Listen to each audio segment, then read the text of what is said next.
and welcome to Star Trek Discovery Pod, a sometimes funny, trying to be smart podcast covering all things new and classic Trek. Why didn't I pick Tilly? I am your captain, Myrriah Gossett. With me on the view screen, we have Clyde Haynes. If it's my mindscape, I'm definitely going with Tilly for a whole host of reasons. And it's Paul. I didn't know they could squeeze in the word Scion as many times as they did in an episode to touch it. Oh, that would be a good drinking game. Oh, yeah, the people would be on the floor. People would be in med bay. Yes, indeed. Deep into med bay, needing all of Wilson Cruz's assistance. If you have not guessed it tonight, we are discussing Labyrinths, which was directed by Emmanuel O.C. Kufor, written by Lauren Wilkinson and Eric J. Robbins. But before we dig into this, I think, not to give away my hot freak, incredible episode. We have a couple of just small pointers of housekeeping, a few reminders, especially if maybe you're new. I just saw today that Star Trek Discovery is on the top 10 Nielsen streaming ratings. So maybe there's some new viewers. You're looking for some fun companions for the ride. You're like, how do I get into Star Trek? We are here for you. And Paul, where can they go to find maybe like our archive, some of our back catalog? Sure. Our Memory Alpha, you can find if you subscribe at podcast. Subscribe to our podcast at Apple, Spotify, YouTube. All links are at StarTrekPod.co. And if you love our content or like our content or hate our content, especially if you hate our content, what we need is funding to make it better. Hate money. So please consider joining us on our Patreon for just $2 per episode at patreon.com/StarTrekPod. Thank you, Paul. Clyde, if people are hanging out with us tonight live, how should they let us know they want us to read something in the chat? Well, I want you to go, and I know it's very, very rare, but find some paper. A nice yellow legal pad would work. Write your questions down in there, then fold it, stick it into an envelope. You'll need a stamp. Forever stamps are great. Then you address it to Myrriah Gossett. That's it. Stick it in the mail, and maybe it'll get there. They'll find you. That's how that works. I'm like the archivist. I'm constantly on the move. See, that's the way it works. There will be a plasma, storm to get, that the mail carrier will have to get through it, but it's worth it. I would say definitely just type capital P, capital O, capital D, capital pod in your chat. And we will take a look at your question, your comment, your thoughts. And in that special moment, type capital H, capital F, capital HF in the chat, and we will take a look at your musings, your thoughts about this episode here in just a moment. For all those who are commenting on the hat and hair, my hair was like crazy today, like crazy, like Babylon 5 Centauri crazy. And I go like, oh, it's going to be okay. But then I go, no, I don't want to subject people to that. So I put on my Cracker Barrel hat, You have a surprising amount of hats from Southern states for being someone who lives in California. Yeah, no. It's I enjoy good food. I mean, it's relevant. Yeah. Yeah. And so Cracker Barrel has like my favorite pancake. And some other places have my favorite other things.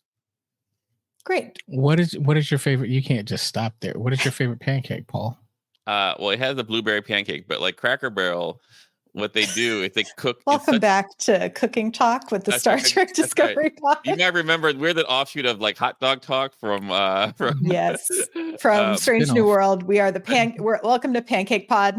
We're the Pancake Hour, and so Cracker Barrel makes so many pancakes in such volume that like what happens is like the butter that they cook in, like it kind of deep fries the pancake, so it's like this soft normal pancake center, and it has on occasion the crispy ring around the pancake, and I get with blueberry, so the crispy blueberry ring around and it's pretty heart attacking, but it's delicious. As someone who is really trying to eat healthier these days and be just more active, and I'm really trying to take care of myself, I have no idea why I asked that question. I was just asking for trouble. Why did we get into this?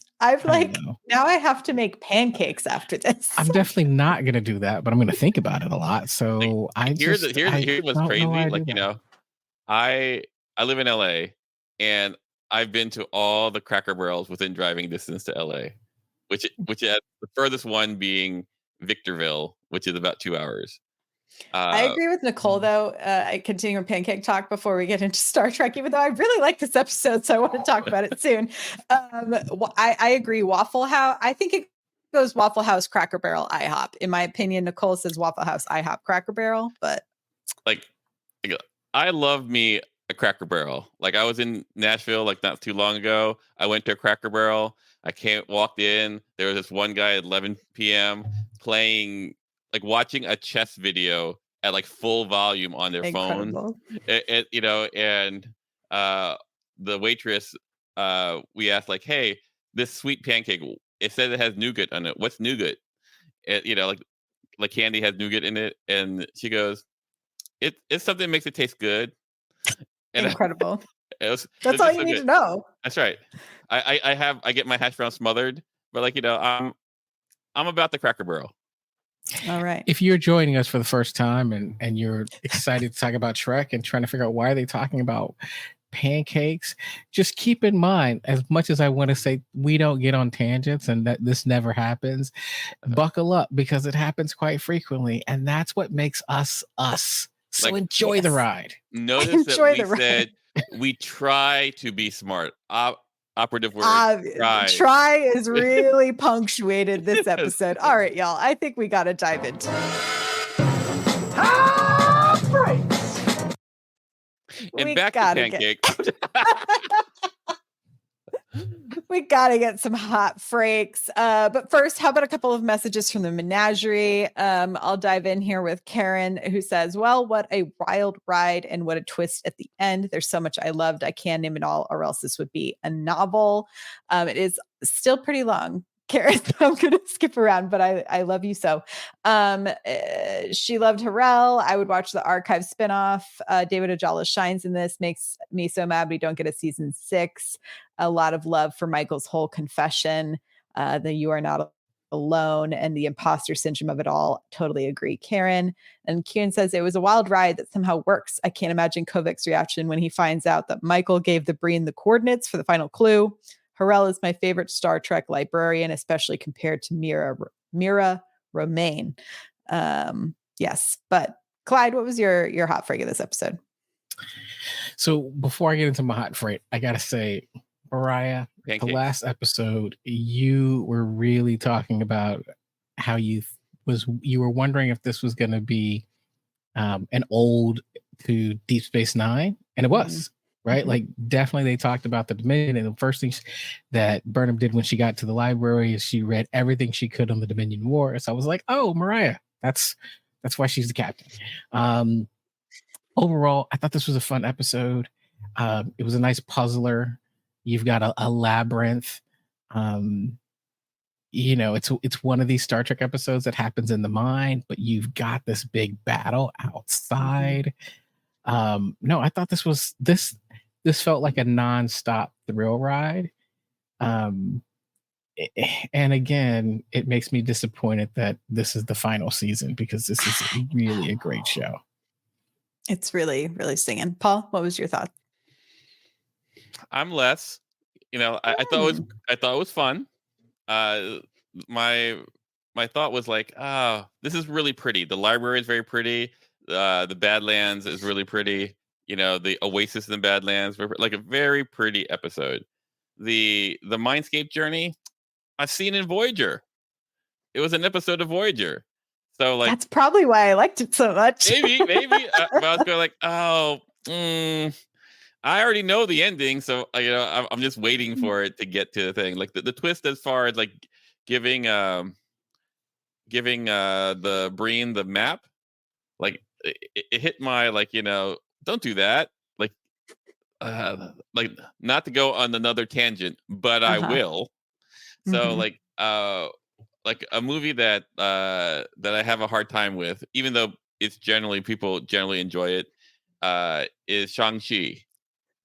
And the reason why I have a hard time with it, among other things, is like at the real pivotal moment, Shang-Chi has to choose between letting go of her sister, which means falling into some water, or being taken by the bad evil demon monster, or saving the universe. And he chooses to not save the universe. And I go, that's not very hero-like. And so I look at Burnham. Here is the map to like the most powerful thing ever. But she knows something they don't. I understand, but that's a lot. That's a lot to like ride on, like, you know. And so here is the map. Here's the way to go.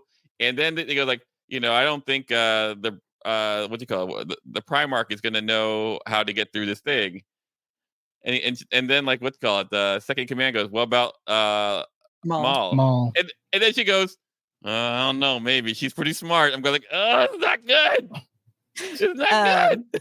I love this episode. It combined a lot of things that really hit for me. Mm-hmm. One, I love libraries. I love museums. There's a lot of like interesting politics of museum archiving that I thought they really touched on in an interesting way.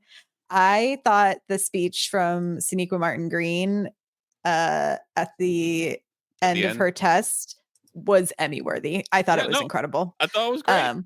And I thought the whole situation with Maul is really interesting. And I have some things and some questions I want to ask y'all, but I don't want to give it away yet.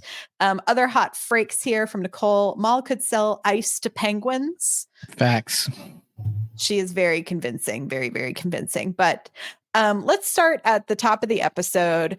First, shouts to the University of Toronto Rare Book Library. That's where they shot this. That is a real library. It's very little set deck to make that library look like that. It looks hot. Also, this is maybe, I couldn't confirm if this is the only, but it is very rare for them to let shows or movies shoot in that library. So the fact that they let Star Trek come in is pretty freaking cool. Well, they have, you know, they had the Strange New World shoot in Toronto. So like, you know, they shoot all of these shows in Toronto, but that library doesn't let people use it as a location. Oh, I didn't realize that. I thought they were shot in Vancouver. My bad. No. Yeah, but this is Star Trek, right? This isn't like, you know, an independent film that's like, hey, can I use your library? This is like Star Trek. Yeah, but I mean, looking like that, they've probably been hit up by like The Handmaid's. I mean, everything shoots in Toronto now. It's like The Handmaid's Tale, like all of that stuff that shoots up there. Like that gave very like, I don't know, it's interesting. I thought it was great. And I looked at pictures of the library afterwards and I was like, oh, they did shit to the set and it looked that good. That's incredible. Anyway, tangent. It's a really cool space. You should all look it up. You should visit it if you're ever in Toronto. Pay it a visit. I saw in an interview with David Ajala that during downtime they let him and Sonequa Martin Green look through like some of the original original Shakespeare texts. Like they'd have to wear archive gloves and like look through it, but they're both big Shakespeare nerds, so they let them dig through those books. And I was like, that's pretty cool. Shouts Toronto Rare Book Library. Did anyone else so when the archivist asked about there being a Quajon on board, did anyone else think we were going down the menagerie from Lower Decks route where they were like, we must collect a Quajon? No, I did not think that. Just you. I did not think. But like, I'm glad that things don't change. I thought it would be more. I mean, don't get me wrong. I think that that piece, that B plot was incredible, and Book, like his performance was just heartbreaking. Yeah. The moment he interacts with that box and finds the cutting of the life fruit was the world tree or whatever. Yeah, like it was great. I feel like this leads again to the fact that it might be the resurrection of Quajon, because to me this confirmed the resurrection of Quajon. It might be he can take that and plant it on a different place and start a community for them, like essentially starting over. It might not be a full reboot of the planet, but to me this confirms that there's going to be like a new space for Quajon. Okay. And I love the fact that they were like, and you can take it with us. Just tell us what happens. Like that was this was the coolest library in sci-fi history, I think. I mean, I haven't 100%. Also, the actress who played her is won like second place on Canada's Idol. Like, so she's like a pop singer up there. But she said she had a great time filming. She did a great job. Like, yeah, she did a really great job. She was the perfect amount of campy and nerdy and delightful, yet slightly intimidating. I really enjoyed her performance. But I wanted to, I'll get on my little museum policy pedestal here for a minute. This is what all museums should do. If a culture comes back to you and says, this is ours and we want it back, you should just give it back. I don't know. I think I might side with the British on this one. Paul, ironically, I don't mean that. I'm just kidding. My question is, how do you determine who in that culture, right? Like, is it anybody? Well, it's usually like governments are asking. Yeah, it's like representatives of like larger bodies of the culture. You know, like, I mean, the country of Benin has been asking for their brass back from the British Museum for like decades now. I agree with that. I think especially because, you know, so much of those exhibits were taken, not given, stolen, pilfered. And so I think if a culture or community says, hey, this is ours and we would like it back and we should be the curators of it, I think that's completely fair. Like, I'm going to push. And I'm not, and this is just me hypothetical, and this is another tangent. I apologize. But do you know who is the largest repository of Nazi art is? The U.S. government. I mean, that sounds about right. So if the Germans were to say, hey, we want our Nazi art back. Yeah. I mean, if they want it, I mean, I feel like Germany's done a pretty good job of being like, here's all the awful things we did, and we've apologized for it a lot, and we put it on display to learn. Because to the point of this episode, those who do not learn from history are doomed to repeat it. And those who learn from history don't repeat it. Yeah, we'll see. Like, which I thought was interesting because as many times kept on making that mistake over and over again. But go on. I'm sorry, Clyde. But I haven't really heard people say. I haven't heard somebody, "Oh, you learn from history, so you won't repeat it." You don't hear that phrasing very often. Yeah, it was like the reverse. I thought it was an interesting way to put it.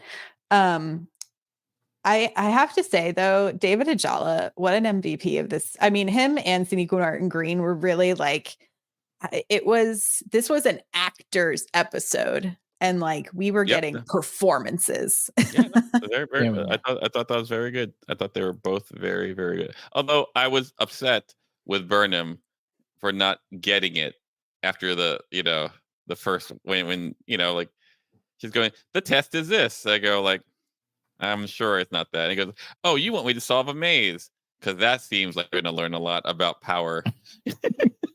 I mean, but they're all valid points of like, oh, maybe along this way this maze, there will be tests of my fortitude of some kind. You know what I mean? Like, sure. You know, it's a hard lesson to learn. I'm just saying, like, have you ever met a Betazoid? That's not the type of test that they'd give. It's got to be feelings, man. Have you met Luoxana or Deanna Troi? No. Huh? I mean, yeah, they have not technically. To me, there was like a subtle hint of like Chris Tucker from The Fifth Element to the book performance. I love it. Yeah, I see it. You know, it was like those little it was like a lot of the turns, the like book smacks. I was just like, oh, this is feeling very like I don't know. It's got a fun texture to it. Like it was a unusual choice, and it paid off. It was a risky choice. There we go. I go like, oh, I'm into this. I will say I expected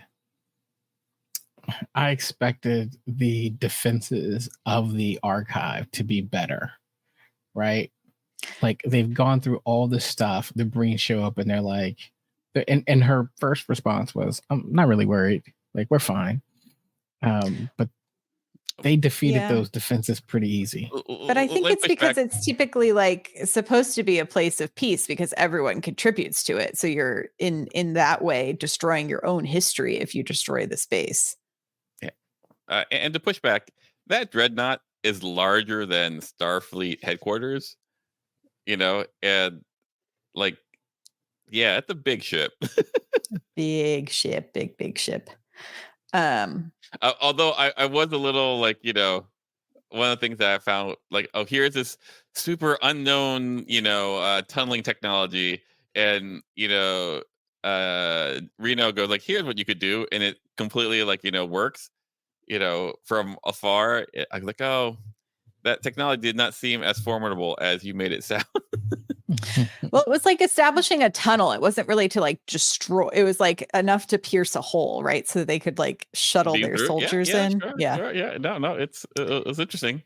I want to talk about Maul and the Breen situation. I feel like we touched on this a little bit last week in some wild theory throwing around, but after this episode, I might be even more convinced.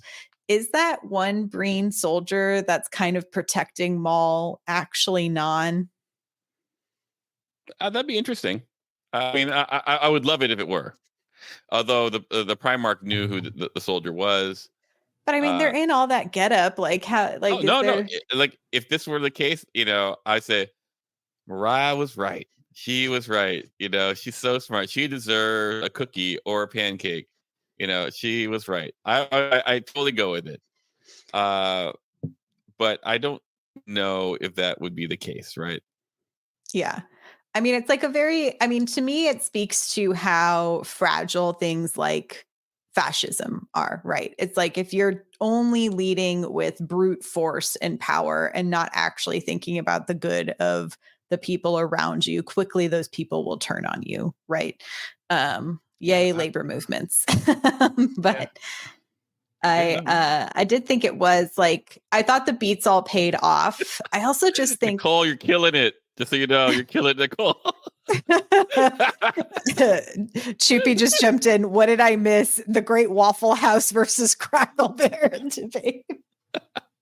Nicole is crushing it today. Love it. Nicole with that hot fire. Yeah. Hot fire in the chat. But I think the way the Breen are shot and like the whole setup just also looks really cool. Mm-hmm. Yeah, but what did you think of her quick takeover of that situation? I mean, I feel like there's something else, right?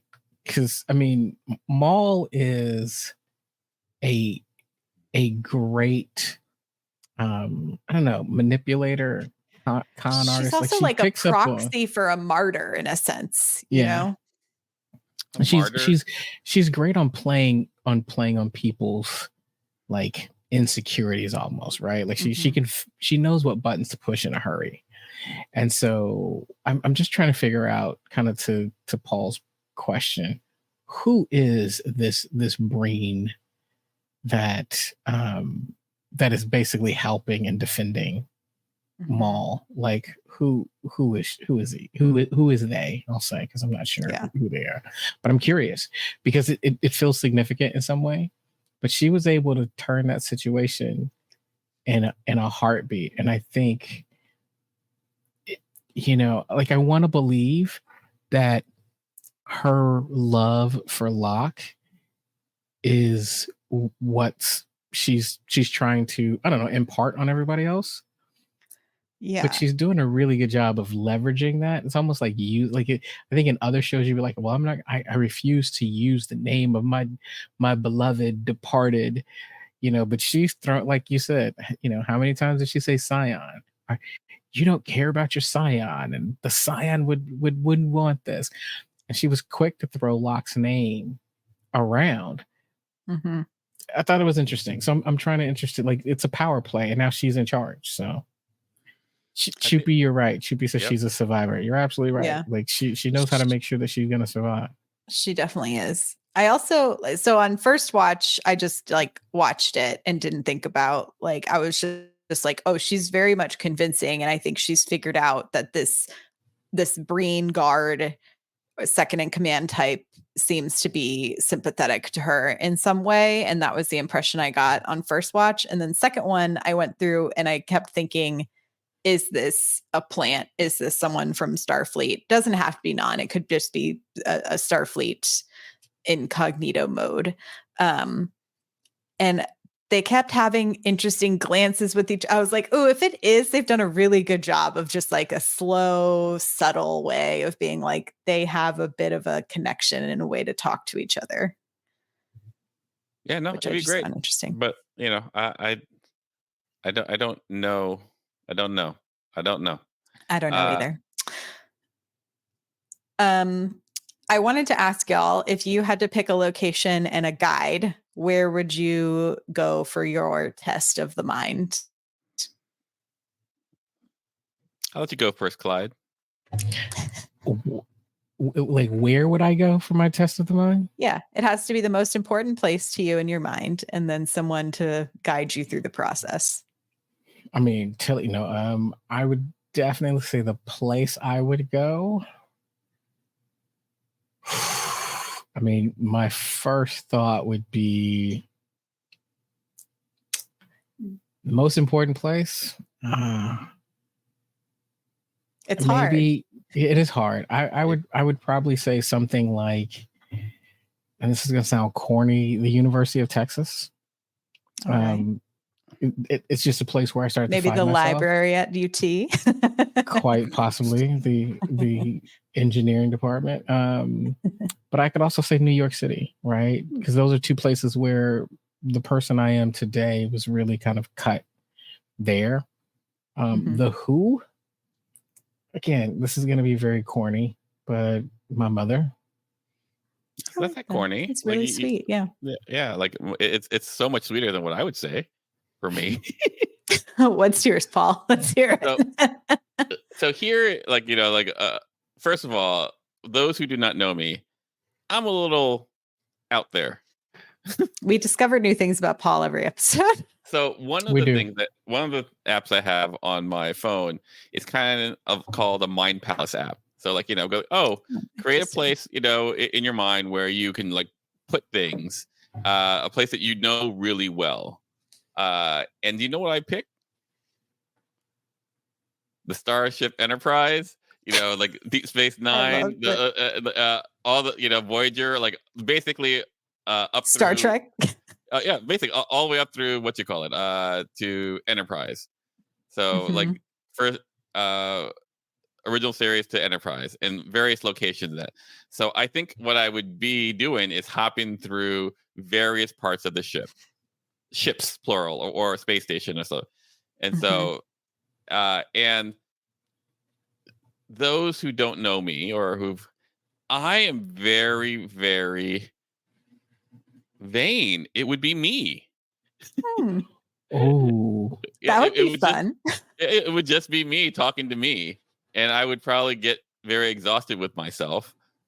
But I think that's my friends say that I have an ocean of ego. So, that's an interesting thought, Paul. And I have a confession. Maybe I shouldn't. So I used to like struggle falling asleep a little bit. And so what I would do for a long time, especially when I was younger, is I would like close my eyes at night and picture that I was on the bridge of the Star Trek Enterprise D. Oh, this is way too much. You're sharing too much now. I know. And what I would do is I would like people from my life, I would assign them to bridge positions all over the ship. Oh, that is cool. And that's really cool, Clyde. Usually I would fall asleep before I got to like every department, hit like every station. And that's how I would fall asleep. Instead of counting sheep, you count crew. I love it. That's that heartens me. Star Trek heartens. And so when you say it like that, when you bring that up, I don't know, maybe the bridge of the Enterprise would be the D. Yeah, the D. Yeah, no. I think that's because you can't get enough D. Right, you're up. Yes. I mean, mine's pretty boring. I think it would be like my childhood home. Or like the beach specifically that I used to hang out at a lot in my teen years, that I would drive to at night and hang out through the mangrove trees. And then I feel like the person that picked, it's like someone you have like unresolved thing. It seems to be something unresolved is who was picked for Burnham. So I don't know if that plays a part in it or it's just like a random person. But lately my high school history, you know how everyone has that like the teacher that for you made like you survive high school, or at least I know a lot of people they have like that one teacher. So that one teacher for me recently passed away. And so I was like, oh, I think it would be Mr. Johnson. So shouts to Bob Johnson. Oh, that's very lovely. Mr. Johnson on a beach as your guide. Yes. Which is fitting because he had like a really long white, he looks like a wizard. It was like long white ponytail.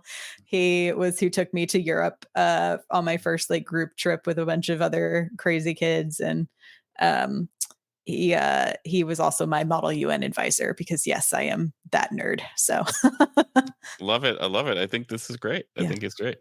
Everyone should I think it's a fun like dinner. Yeah, put it in the Slack channel. I want to know other people's like thoughts and feelings. It feels like a fun like dinner party question, like where there's those like, or like one of those New York Times like 36 questions to fall in love. I'd be like, where's your memory palace and who's your guide? That's right. What's your mindscape like? Excuse me? Never mind. Oh, hang on. We got to go watch 5 seasons of Star Trek. So come with me on this journey. That's right. I wanted to talk about that Sonequa Martin Green's monologue about not mattering. Do you deserve the uniform? Will she fail again? And then eventually it comes to, the more personal of like, I ruined this relationship because I was afraid of failure, which I thought was like a really both beautiful moment for the character, but I also felt like it was like, I don't know, it felt like a catharsis for Sonequa Martin Green having led this Star Trek show thus far with the many people who criticize it all of the time. Well, I agree with you 100% and would add, what's really kind of groundbreaking is that it's a vulnerability that I don't know that we've seen from a starship captain before. Yeah. Right. We've seen some emotion from starship captains and we've seen some failures, but to see a captain say, are you afraid of dying? No, not really. I'm more afraid of failing. Mm-hmm. Like that's a vulnerability I don't think we've really seen, right? And typically because there are 4 lights. Yes, but for those 4 lights, you still look at him as the most capable person, and of all his issues, you don't think that he is afraid of failing. Like that. To your point, there are 4 lights. I would say, if you asked him what's the closest that you've come to failing, he'd probably say that, and then he didn't fail. Mm-hmm. Right, where I think Burnham is looking at this and going, I'm not. She has failed before. Yeah, and I'm not sure that a bunch of these it's a vulnerability that says even today I'm not sure that I'm doing the right thing. Yeah, like I thought she's literally in the labyrinth going, I'm not even sure if I'm doing the right thing right now. Mm-hmm. I wanted to shout out this particular director, Emmanuel Osei-Kuffour, who is like a younger guy. He's kind of come out of some of the horror genre. And now he also directed a couple episodes of Shogun. He seems to be kind of like hot new director on the scene. And I thought the way the performances were captured and I know it's so many people who make these things, so like shouts to camera departments and like the DPs and everyone, but it just like, I don't know, I really enjoyed this episode top to bottom, and the way that it was shot and the way the camera moved and the way the performances were framed in how we went from grand scale into these intimate moments. And I just thought it was very successful, specifically around that speech and how long we stayed on Burnham in that one shot. I think it would have been really easy to have cut away, but I thought it was very beautiful to just like stay with her in that moment. Yeah, no, I think they did a great job. Like, I think it was a performance like the scale shifts, right? Mm-hmm. You have the beautiful like Badlands, and like when you see the oasis that is where it's the a huge facility, yeah, and and it's just a lot of beautiful VFX and like all props to that. Like the closest that I've seen, like the benchmark for like VFX like this, for me, for television was Lovecraft Country. Mm-hmm. There's an episode of Lovecraft Country where like one of the characters just hopping through all these various locations, like, and I go, oh my god, I think I'm high just by watching all this beauty on this screen, and it's like, oh, this is pushing that, like like the Badlands is rendered in a way that is really really high quality. The Oasis, even like the interior of the Brain ship, like all these things, it's just such vast. It's very cinematic in a way that and I don't know what happened to the Badlands before. Like people just used to fly through the Badlands, and now all of a sudden, like Void, Discovery with its like 900-year upgrade can barely make it through. I don't know, man. Like environmental. Maybe there's different pieces of the storm that are harsher than others. Sure. But yeah, I agree. I think all the VFX look great. I think the interior of the Breen ship, gives that very authoritarian, very like, it's like crisp, it's sharp, it's glass, nothing feels soft. It feels very intentional in that way. And then you get into like the library, which is such a polar opposite of that, which felt so warm, and like Harrell was so inviting and welcoming, guiding you through everything. And her enthusiasm was just like infectious in how she maneuvered all of the nerds through the space. Speaking of nerds, I wanted to talk about the engineering room and that kind of fun little grouping of Stamets, Reno, and Adira coming up with the plan to tackle the tunneling system from the Breen, which, was mostly technobabble, but I thought that all of them did a great job of making that technobabble scene very fun and entertaining.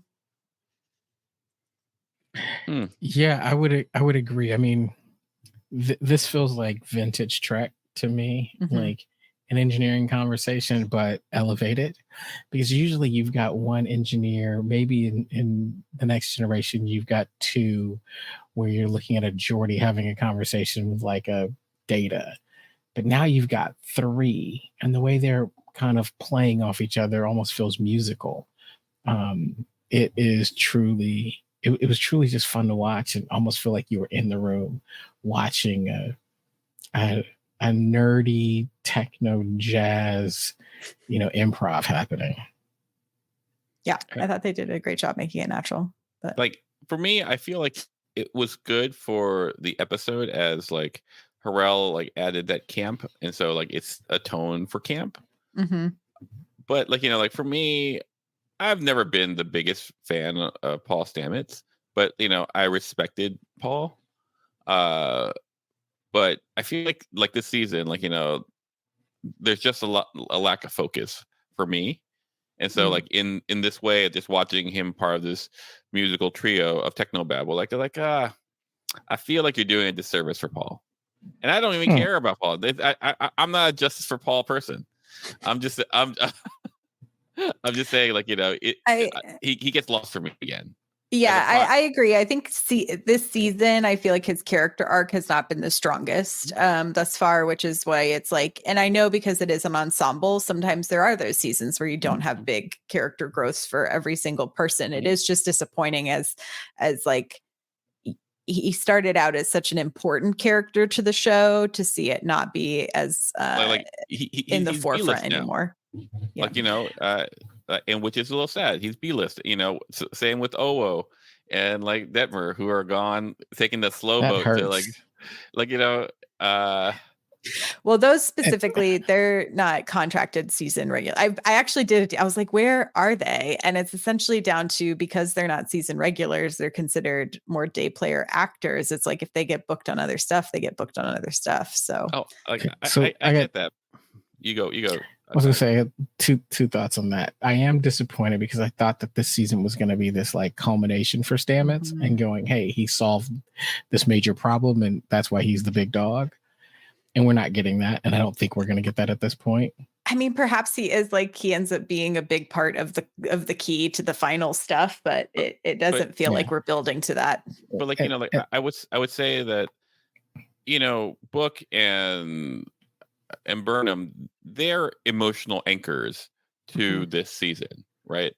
Wilson Cruz, he is an anchor in this season. Those are kind of and even Tilly is back a little bit more, right? But like for all of it, like Paul hasn't been getting any real. There are 2 more episodes, so even if it's all Paul episodes, it just feels he's shoved in for the season. Is he's just not really part of the season, which is okay. Like you can't service everything. I'm just saying that like for the symmetry of what Discovery hit, Paul is very much. He's the reason there's Discovery. Yeah. Right. And so, like, it seems almost a disservice to that character that I don't really like. But but justice for Paul, justice for Stamets. I'm with you, Paul. I don't know. What? I'm with you, Paul. I'm with you. I would say the other thing is this. Burnham, you can say Asha's name as many times as you think you can squeeze in. I'm still not going to care. Where is Detmer and Owo? That's all I'm saying. It's hard. It's so hard. And to me, this is the biggest note of this is how they didn't know it was the last season. Maybe. Sure. To me, but Clyde, just completely random out of nowhere question. Do you remember Captain Shaw? Yes, I remember. Do you think he had kids? No. Okay. Well, there you go. Why? You think that one of them is his kids? Because like you're treating these new people like you treated Shaw. Like you weren't good enough. Well, look, Shaw grew on me a little bit. But he had 8. He had the whole season to grow on you, whereas like these people got swapped out into the middle of the season. Part of my issue though is the way they got swapped out, right? Like there wasn't the sense of like, hey, Owo and Detmer are here. Now let's welcome these new people. You tried to pass them on like they've been there the whole time and they're just part of the crew. And to that I'm going, don't play me like that. Like, please. Like you got some rookies that you're treating like they're vets, and I'm not here for it, right? Like let's treat them like they're new and write them as if they're new to the team. That was my thing. No, I understand your perspective. It just seems like it seems a little gatekeeping. I'm a little disappointed. I did enjoy getting to see. I'm kidding, Clyde. I'm kidding. I just kid. I am excited. We got to see more Reese this episode sitting in the chair. Yeah. That was exciting. Sure. And then with I don't know. Lean. With the captain lean, he got to sit in the chair. Very exciting. But I thought it was pretty wild. So he posted on social media that the day they were shooting it was the same day his wife went into labor with their child. And I was like, talk about a really stressful day. I would go like, oh, look at me. Now I have a good excuse for not being there. Could you imagine if the director going, you know what? I think I just want to get this one more time from a different angle. Like just in case. It's just gonna take like an hour to reset the lights so that we can new setup. That's right. New setup. And Reese just going, dude, if you don't get me out of here. I gotta go. We gotta do this in a 2-take breaks, Well, I wonder if she's in Toronto. Yeah, I don't know. Because it wouldn't matter. Canadian. Okay, well, yeah, he's from Montreal. I don't know if his family is still in Montreal, but it's not too far from Toronto, but far enough to be stressful if you're about to have a baby. Yeah. that's not quick. No, right. That's a few hours on a depending on when they were shooting, it likely could have had significant amounts of snow. Yeah. all kinds of things, but glad, the family all seems to be good, safe, and healthy. So, but yeah, what a wild day to be like, I'm finally in the captain's chair. Oh, wait. I did it.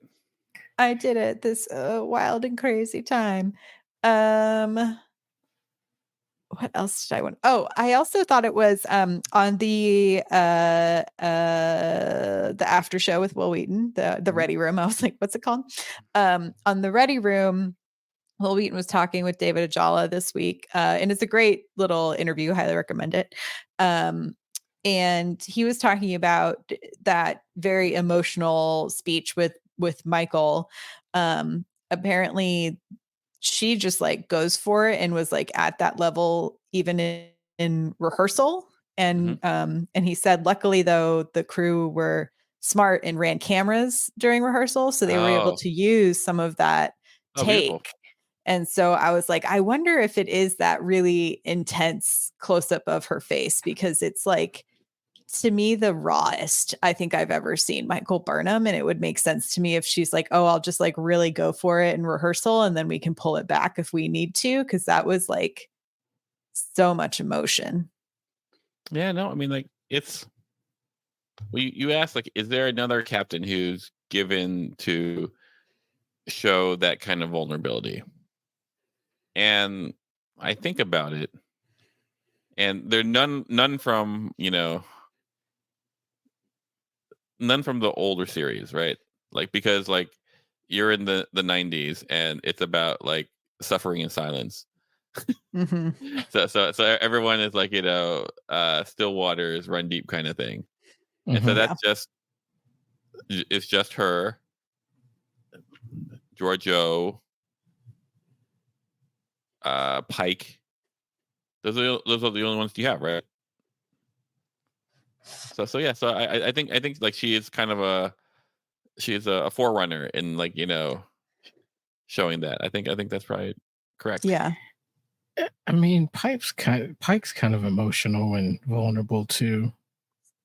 At times, but I don't think we've really gotten all the way through the surface. What's funny is I think honestly the character, I mean, Kirk and Spock to me are probably the characters we've seen the most emotion from throughout the entirety of the series and the movies. Yeah, I can see that. I mean, I guess Picard like lost his family like in Generations, and he kind of like, but nah, it still shows. Well, like what makes this separate is that Burnham is willing to confront her frailty, as opposed to Pale Moonlight Young, where Sisko is willing to confront his monstrousness. Like in Pale Moonlight, he goes like, "Hey, I lied and I killed people, and I'm going to bring 1 billion Romulans into a war, and I can live with it." Boom. Yeah, I mean, I think it's like those different parts of vulnerability too, and I do think there is a bit of a gendered aspect as well, right? Like I think it is much harder for women in leadership to be quote unquote emotional and be taken seriously, right, in current society. And I'd imagine it seems like that's a bit upheld, especially with Burnham's past of being raised on Vulcan, and the idea of showing any emotion was so frowned upon. And then you have Sisko on the other hand, where it is that like masculine prevalence for violence, and what does that mean for you as a person? It's kind of an interesting duality there. Yeah, no, it's hard. Like, like you look at life, like we don't value emotionality because emotionality, we don't value lack of control in our leaders. And I'm not even judging that. I just think like you want a leader in control. That's generally like, someone who is not in control and you're a leader makes you feel unsafe generally. But I think part of that goes to our own sense of control and predictability, right? If a person is acting in fully logical, mathematical approach, right, then you can understand what they're doing, you can kind of predict what they're doing. It's like this is how they work. But when you bring emotion into it and how they feel, then that becomes unpredictable, and then we have a sense of loss of control in that situation. Now we don't know what's going to happen, and that makes us feel uneasy. Doesn't mean that it's wrong. It's just, I think it's a situation where we then feel uneasy about what's happening because we suddenly become unsure. Well, I mean, I know, like, I think there's like, to Myrriah's point, or like at least she hinted towards this, like, if the emotion is anger, I think we're okay with that. Like, it's focused. I think what it comes down to is emotions that are not about solving the problem. Like anger, for all of it, is basically solving a problem. It might be the wrong problem, but like that's what it's designed to do. Like, for all of it, like, what's the emotion that Burnham is portraying in the, it's a little remorse. Fear. Yeah. Well, I mean, she talks about like it's an honest remorse about her failings as a person, right? Mm-hmm. She's going like, and ultimately she's getting relief for saying the words out loud. I messed this up. I messed up with book because I was too much me, and I feel bad about that. I wish that it could have been different. That's not what I took away at all. I heard her say, I pushed book away because I was afraid of being too much of myself, not because of being too much of myself. I don't know. I'm closer to Myrriah on that. Like, there was a sense of I was afraid and I wasn't my full self, and therefore I put up these guardrails, and those guardrails ultimately cost me the relationship. Like, I saw it as like, I'm so fear of failing that, like, there are all these things that I just pushed. I use those as excuses to push you away.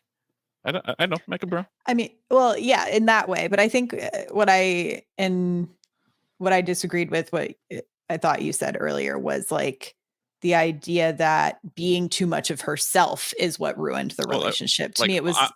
I'm using that fear of failure as herself, as opposed to her inner softness. That it's the gooey center of the cookie. Yeah, exactly. Thank you. Which I'm going to get after this podcast, as you know. I thought I would remind you that you need to go get a cookie after this. Welcome to Cookie Talk, everyone. Like, where we talk about. We like food on this podcast for sure. I wanted to go through and kind of gauge what you think of all of the tests thus far, because it feels like we're now building sort of to the final one for our last 2 episodes. And so we've had the puzzle box to get to one piece, and then we had, which was kind of an accident to stumble upon, right? Not really a test to get it. Like, we had the necropolis, which was like respect culture. Culture. We had the poetry. We had the trill monster, which is basically understand others. Mm-hmm. Right. We have the from trill monster. What we get? Is it the water one, or is it? No, it's the It's the Terran one, right? The Terran Enterprise, which is like people can change. Or then we have the water one, which is like messing with nature is a very, it's a dangerous proposition. Be careful. Mm-hmm. And we have here going, know yourself. Don't be stupid about it. Honestly, if I'm going to be really honest, I think all the tests are not really thematic. I don't see how it all like focuses into something where I go, oh yeah, that's why. But I could be wrong. Like, like there are 2 episodes. I'm not getting it right now. Yeah, I mean, ultimately, it seems to boil down to like the idea of know others and know thyself, right? As kind of the 2 main pillars. Sure. Yeah, like like, or respect others and respect yourself, I guess, maybe, perhaps. Or like, with great power comes great something. I don't remember. It's a saying that people say. Just a small saying from a small franchise. That's right, like a small franchise, like, but I met someone, or no, I was listening to a podcast where someone did not know that phrase came from Spider-Man, and it was like the funniest reveal I've ever heard. Well, comics is the mythology of our time. That's true. It's very true. Hi, Clyde. Clyde's gone. Oh. Hopefully his internet is not out and he'll be back. Did you have any other thoughts on what this final test perchance could be?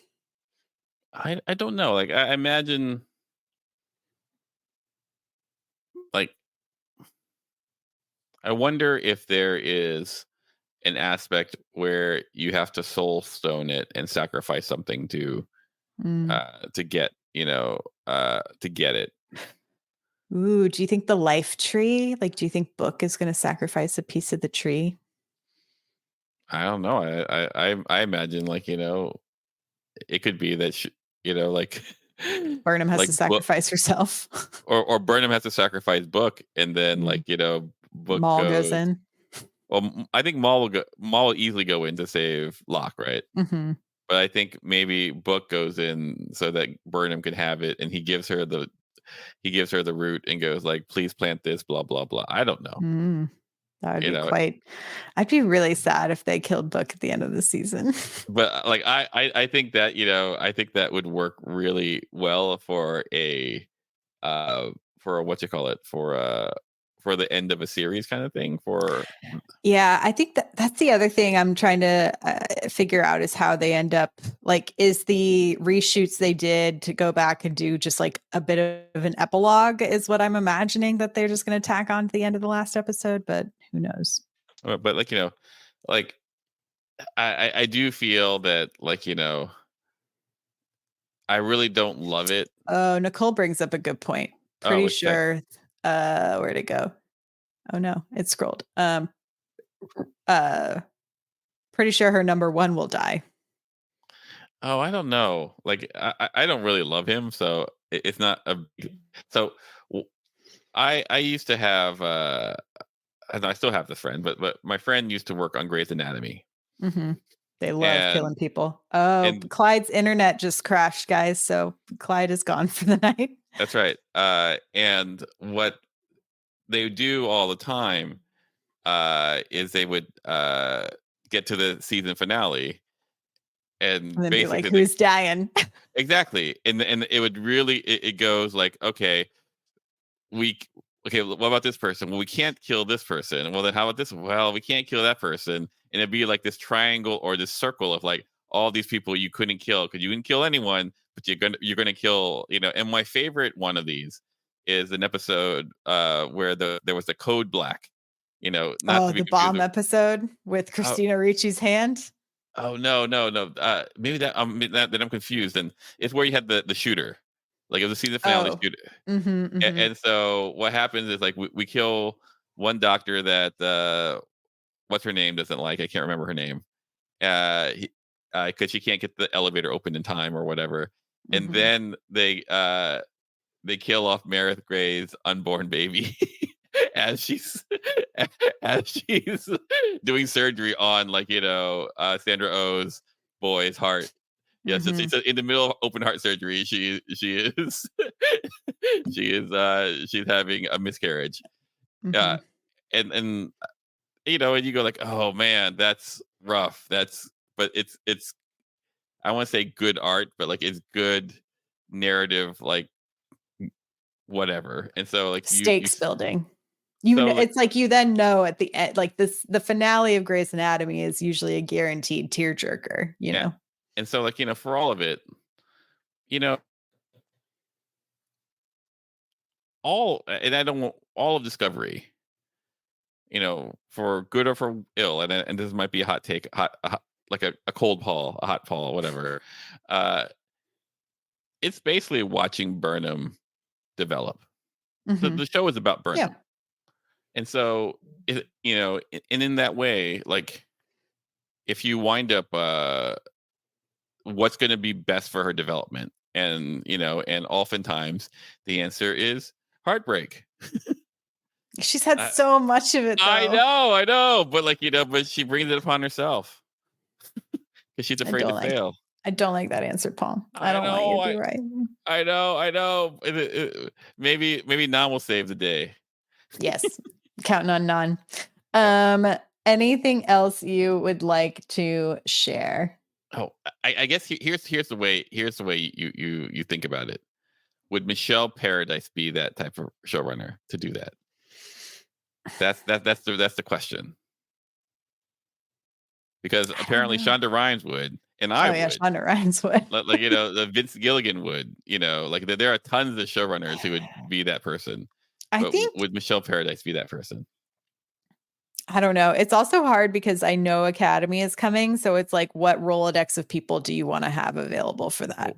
Yeah. Like, there's a part of me that goes like, oh, and it's not like they need book because like the Spore Drive isn't off the shelf. Like they're going with the Pathfinder or whatever. So, interesting. We shall see. Yeah, just 2 episodes. We'll figure out. Shall see. I know. I can't. Oh yes, yeah. I do want to see that Saru wedding. I know.